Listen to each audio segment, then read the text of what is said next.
কেদারনাথ ধামের কাহিনী। এই শ্রাবণ মাসের পুণ্যতিথিতে আসুন কেদারনাথের গল্প শুনি। কেদারনাথ ধাম হিমালয়ের কোলে অবস্থিত এক পবিত্র স্থান, যা দ্বাদশ জ্যোতির্লিঙ্গের মধ্যে একটি। এটি শিবভক্তদের কাছে এক বিশেষ তীর্থস্থান। মহাভারতের কাহিনী অনুযায়ী কেদারনাথের সঙ্গে পাণ্ডবদের একটি গভীর সম্পর্ক রয়েছে।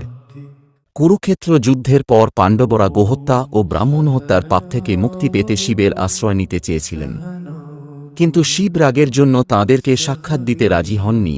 তাই তিনি আত্মগোপন করেন এবং বিভিন্ন রূপে রূপান্তরিত হয়ে হিমালয়ে পালিয়ে যান। শিব একসময় মহিষ ষাঁড় রূপে কেদারখণ্ডে আত্মপ্রকাশ করেন। পাণ্ডবরা তাঁকে চিনে ফেলেন।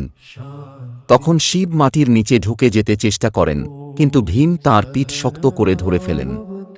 ফলে শিবের পিঠভাগ কেদারে প্রকাশ পায়, সেটিই কেদারনাথ জ্যোতির্লিঙ্গ।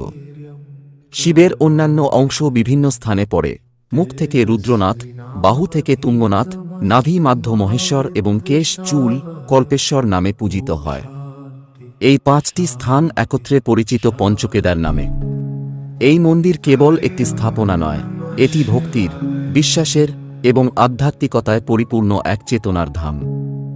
সাবস্ক্রাইব করুন, লাইক দিন, কমেন্ট করুন। শ্রাবণ মাসে শিবকে স্মরণ করুন আর গল্প শুনতে থাকুন আমাদের সঙ্গে। জয় কেদারনাথ।